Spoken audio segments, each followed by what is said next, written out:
नमस्कार साथियों, आज मैं आप लोगों को स्वदेशी ज्ञान द्वारा बीजों को कैसे सुरक्षित भंडारण करेंगे इसकी विधि को बताने जा रहा हूं।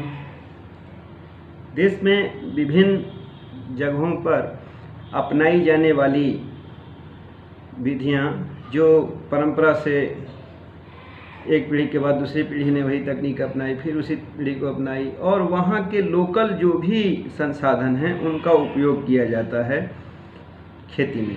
तो ये एक हम कह सकते हैं स्वदेशी ज्ञान जिसको कहा जा सकता है। और इस स्वदेशी ज्ञान जो है वह पर्यावरण में असंतुलन नहीं आने देता और हम लोग इसके माध्यम से कम खर्च में बीजों को भंडारित कर सकते हैं। देखिए, बीजों के भंडारण में गेहूं के बीज का भंडारण कैसे करेंगे सबसे पहले, क्योंकि बहुत भारत देश के सुदूरवर्ती गांवों में, बहुत सारे गांवों में अरहर के डंठल क्या जिसको खड़िया कहते हैं, अरहर के बीज को निष्कासित करने के बाद जो बचा रह जाता है डंठल, उस डंठल को खड़िया कहा जाता है। और खड़िया को चारों साइड एक सर्कुलर शेप में गाड़ दिया जाता है, फिर उसे रस्सी से बांध देते हैं और उसके बाद उसमें भूसा भर देते हैं सूखा हुआ गेहूं का, और गेहूं के भूसे में ही गेहूं के बीज का भंडारण करते हैं। और गेहूं को सुखा के पूरी अच्छी तरीके से जूट के गनी बैग में भर देते हैं और फिर उसको हम भूसे के ऊपर रखते हैं, फिर उसके ऊपर भूसा रखते हैं, फिर उसके ऊपर हम गेहूं के जो जूट के बैग से भरे हुए गेहूं में उनको रखते हैं और इस तरीके से पूरा एयर टाइट हो जाता है, वायु रहित संरचना का निर्माण होता है, जिससे कि उसमें न जल की मात्रा होती है न वायु जा सकता है, तो हमारा इसमें कीट मकोड़े नहीं पनप सकते। तो इस तरीके से हम बीजों को सुरक्षित रख सकते हैं ऐसा भंडारण करके। फिर गेहूं के ही बीज को प्याज के साथ में भंडारित कर सकते हैं। ऐसा माना जाता है कि प्याज में जो गंध है वो बहुत सारे कीटों के लिए असहाय है, मतलब उसको सहन नहीं कर सकते।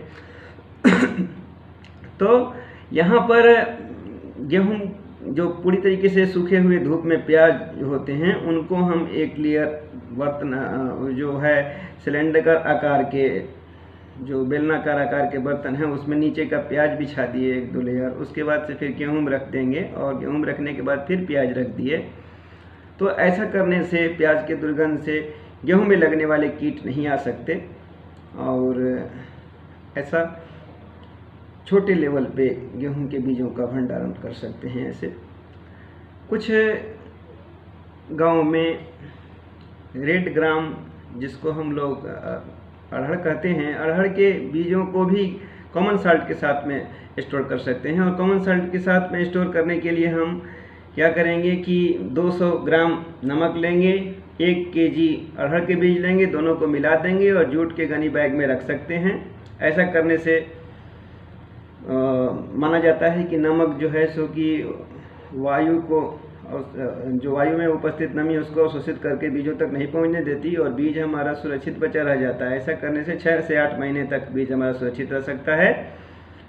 और राख के साथ में ज्वार के बीजों को मिला कर रखते हैं और इसका अनुपात जो होता है 1:4 का होता है। और ऐसा करने से रोडेंट है, राइस विविल हैं, माइट्स है, ये सब से किसान मुक्ति पा सकता है। और ऐसे 6 महीने तक हम बीजों को भंडारित कर सकते हैं।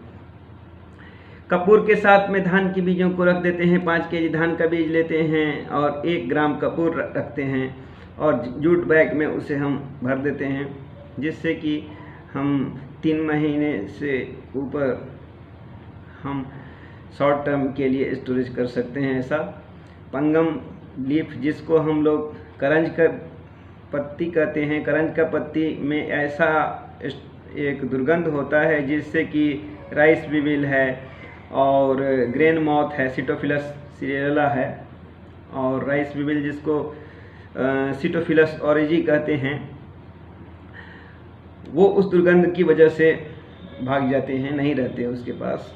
तो हमारा बीज जो है सो बचा रह जाता है, पैडी का बीज सुरक्षित रह जाता है। तो सबसे पहले नीचे में पैडी के उसके करंज के पत्ता बिछा देंगे, करंज के पत्ता के बाद से हम धान के बीजों को रखते हैं और फिर करंज के पत्ता रखते हैं और फिर धान के बीजों को रखते हैं, जिससे कि हम कीट व्याधियों से बच सकें।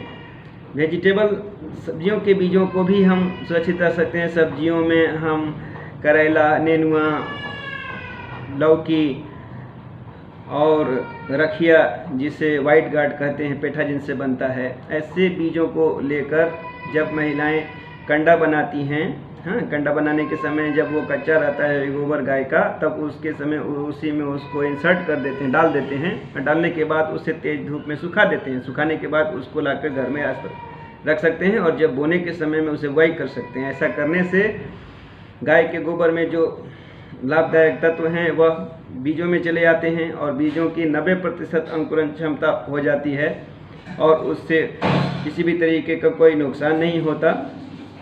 तो ये भी एक प्रचलित विधि है कुछ जगहों में। और हम मिट्टी के बर्तन बनाते हैं, जिसे बिहार में भाड़ी कहा जाता है और देश के अन्य भागों में कोठिला कहा जाता है। ये कोठिला का निर्माण के समय में किरासन तेल, नीम की पत्ती, करिया करंज की पत्ती और धान का भूसा मिलाकर तैयार करते हैं। और जब पूरी तरीके से कोठिला सूख जाती है तो एक छोटा सा छिद्र रखते हैं, केवल एक ही जगह से निष्कासन की व्यवस्था होती है उसमें, और ऊपर से भी वो बंद होते हैं। तो पूरी तरीके से ये भी वायुरोधी स्ट्रक्चर तैयार किया जाता है, जिससे कि हमारे बहुत सारे बीज बचे रह सकते हैं, आराम से सुरक्षित रख सकते हैं 6 से 8 महीने तक। इसमें भी सीड बीज को हम लोग क्या करेंगे कि कुछ वनस्पतियों से ट्रीटमेंट भी कर सकते हैं, उपचारित कर सकते हैं भंडारण से पहले। जैसे हम गेहूं में लूज स्मट से बचने के लिए 3% प्याज या 4% लहसुन का जो है एक्सट्रैक्ट लेते हैं, रस लेते हैं और उसे 30 डिग्री सेंटीग्रेड पे 29 घंटे के लिए